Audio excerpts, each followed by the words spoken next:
All right, what's good, y'all? Let's see, I got some work done to the Solara off camera.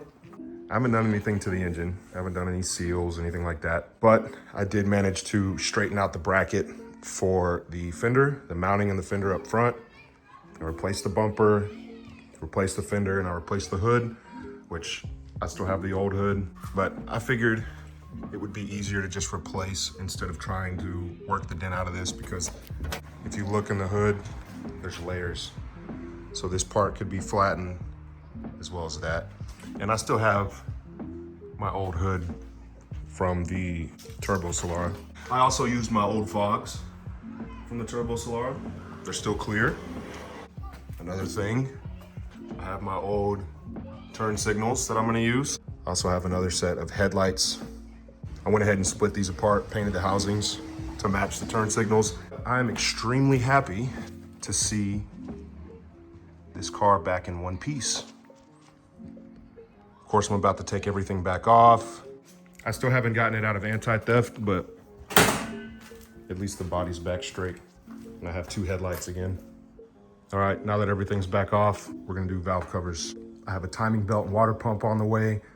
And if I feel like it, I might go ahead and do the lower oil pan, but we'll see. All right, so I got a decent chunk of everything out in order to get to the valve covers. A couple tips.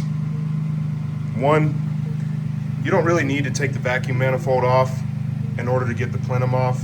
You just need to move it out of the way, undo a couple lines that go from like the evap, the intake. Honestly, you don't even have to take off the EGR. Another thing, the throttle body doesn't have to come all the way off. You still have to drain coolant because you need to get that hose off. But the throttle body doesn't have to come off in order to get the plenum off. You can just keep it connected. Because I hate, with a burning passion, I hate these clamps right here. Terrible. You need like a special tool to get them off without any trouble. I always just, default to a needle nose, and they always get bent up. So I always just pull the throttle body off. On the Turbo Solara, I can just pull the throttle body all the way off because I have those lines from the IAC valve capped. But the Lexus and this one, I just move the throttle body out of the way. I don't recommend taking shortcuts for first timers.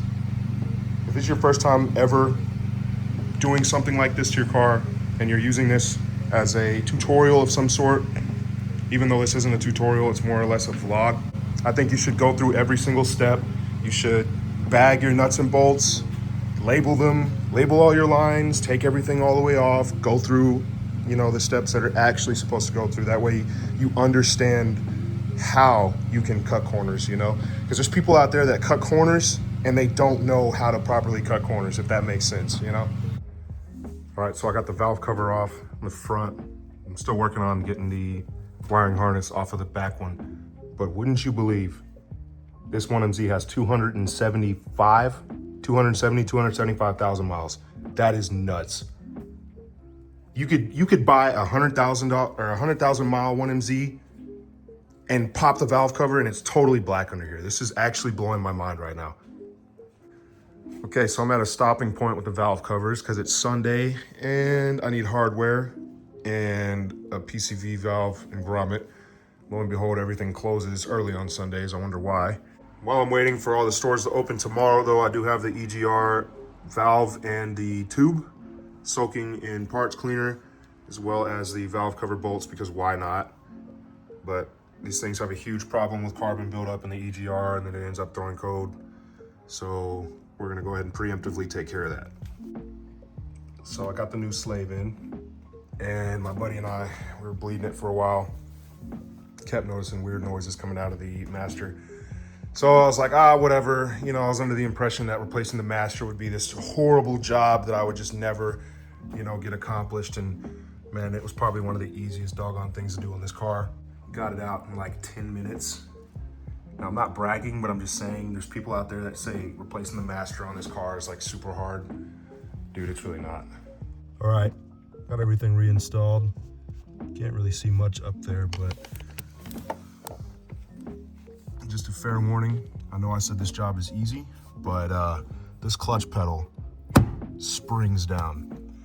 Yeah, my finger was right in this area, right up here, when I I found that out the hard way.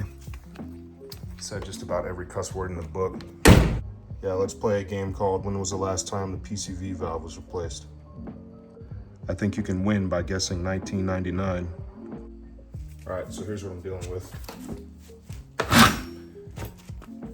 You can clearly see what's going on. So what I'm gonna try and do is send a screw into the PCV while I pry up on it. And we will see if I can get it to break free, because right now it's just pushing itself further in.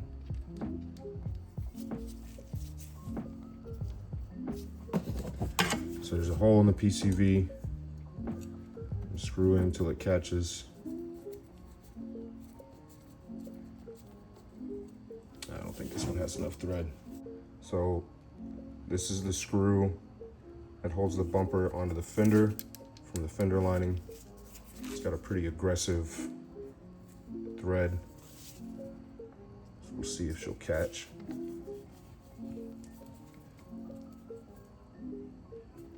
Starting to get a little bit of resistance. Let it catch a little bit. Enough to spin it. You see the PCV trying to spin in there. We'll take the panel trim remover, or whatever you want to call this tool. I'm gonna keep spinning. Real. Attempt number 2. Insert our tool. Barely spinning. Barely prying. I feel like it's gonna give, and I doubt. Oh, hold on.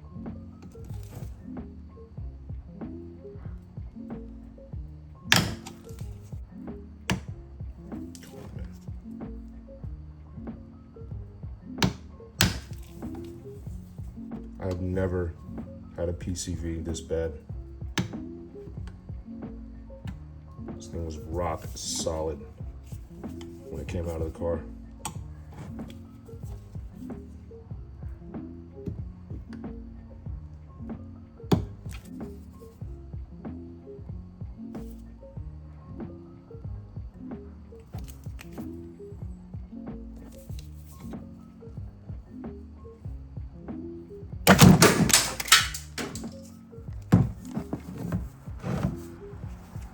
Well, that came out.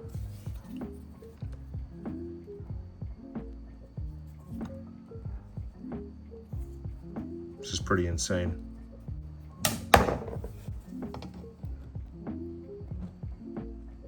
Dude.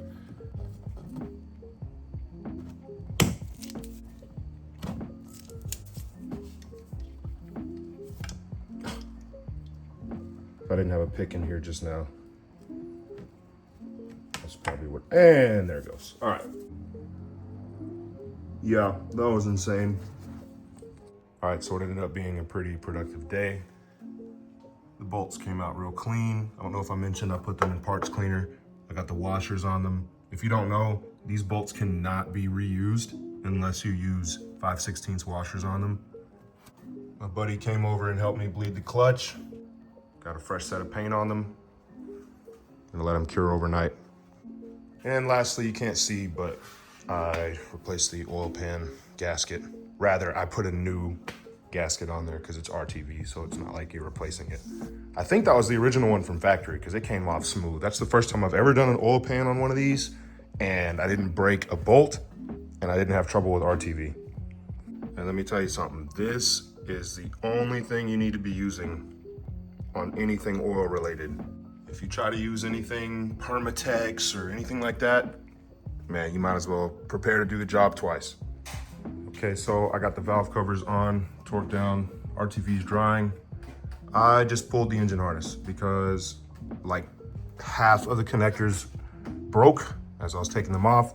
So I'm just gonna figure out which ones are broken, pull good ones from the junkyard, and then splice on the new ones. I think I found the source of our pulley noise. Seems like we got a bad timing belt tensioner. I don't know, man. I don't think it should be that loose. Yeah, there's no way. Old axle's out. She's cooked. And the new one's in. I went ahead and sprayed down the engine bay. Got a little engine degreaser, some parts cleaner to it, just to get the majority of the buildup off of it. That way I can assess if anything else is leaking, and also just to shine it up a little bit. I got new connectors on for the ignition coils, and I'm gonna go get more connectors from the junkyard that aren't broken. In the meantime, I have new lateral links, so I'm gonna go ahead and drop the Crossmember back here. When I see hardware like this, I ain't gonna play with it. And it didn't work. To get these things off with an impact, all you need is some channel locks.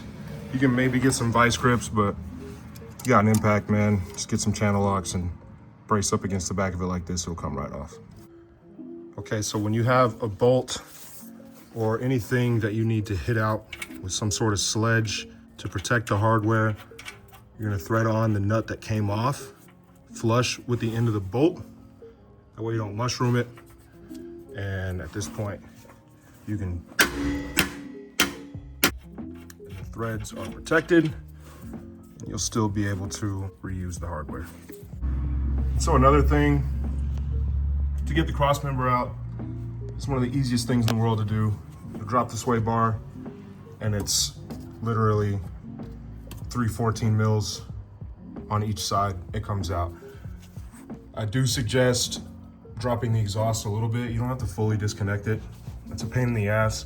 So what I do is I just disconnect this mount up here, since this is, I don't know, maybe other models it's not looped around, and then just go through here, pull it off, support it, and then let the Crossmember do its thing.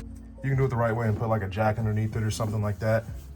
I just prefer to just, you know, this is like my 5th time doing it, so I'm replacing everything on it anyway. Okay, so torquing this can get rather difficult because there is not a lot of room on the back side of the Crossmember bolts to get the proper torque. So what I do is I leave the Crossmember loose just a little bit. See, there's a gap up there. Gives me just that much more space to torque it down. I also compress the shot. That way it's in the proper position. This one's gonna be just a little bit off, but it's better than letting it hang and torquing it, so it's close enough. Okay, so if you didn't know before, you know now. Torque spec for these specific nuts and bolts on the lateral links are 134 foot-pounds. There's not a lot of room to work, even when you have it drop just a little bit. You can see that I'm just barely hitting the spare tire retainer on the passenger side. Driver's side's fine, but the passenger side's a little cramped. But there's no way, unless you drop the assembly all the way and then mess up the alignment even further of the lateral links in terms of, you know, what angle they're sitting at. So the contraption I've come up with, you stick a breaker bar or anything of some sort that you can brace your wrench up against, because you don't want to brace it up against the fuel tank. I'm pretty sure that's self-explanatory on why. And if you plan on doing this like I'm doing it, I just want to go ahead and warn you that this is a ticking time bomb. This wrench is liable to fly out and shoot somewhere. So do this at your own risk, but this is how I get the Crossmember lateral link bolts torqued to 134 foot-pounds. That is nuts. All right, so I'm here taking care of the connectors that I broke. Most of these I was able to just flat out replace the connector with the same wires. A couple of the wires were damaged, so there's little spot repairs here and there. Let me tell you something. If you're still soldering wires in 2025, you need to get with the times, old man. This is all you need. Now, I did pick up another connector for the igniter, because as you can see, the previous igniter harness is subpar, and I was just going to repin it. So I'm just going to splice it in. Okay, so the timing belt's off. I'm about to attack the water pump. Power steering pump is soaked, and there's a new hose on it. And when I say new, I mean it's not factory. I have the same one on the turbo Solara, but I don't think they make these anymore. And if I'm not mistaken, that looks like a poly bushing sitting inside that engine mount. I do wonder if this tensioner went bad, or maybe I'm just tripping and there's supposed to be a little, there's no way that there's supposed to be a little bit of play. I shouldn't be able to free spin this bearing. There's no way. All right, so I got the old seal out.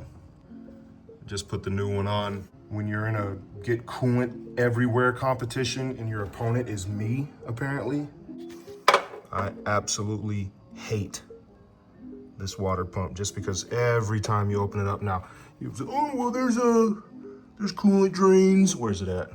You could just drain the coolant from the cylinders. Yeah, I probably should have, oh well. Right, a bit of a time jump because the water pump was pissing me off. I didn't feel like recording. Wiring harness is back in its original route. I'm just plugging everything back in. Still need to go and plug in the power steering. I got a half a mind to button everything back up tonight. We're gonna see how this compression test goes. I doubt it'll fail, but it'll drive me crazy if I don't test it. Okay, so I just compression tested it. Nothing out of the ordinary, especially on a 275,000 mile engine. I think our smoke on startup condition are the valve seals, which would suck. That would totally suck. And I know in the first video I made about the car, either the first or second one, I was like, oh, like what if it needs a head gasket job? Like I'm down to do that. And now that I'm this far into it, I don't know. Also, as far as the power steering pump goes, I think what I'll do is just replace the O-ring that's on the fitting for the hose, spray it in brake cleaner and check back later and see if anything else is leaking on it. All right, I'm getting the intake plenum back on.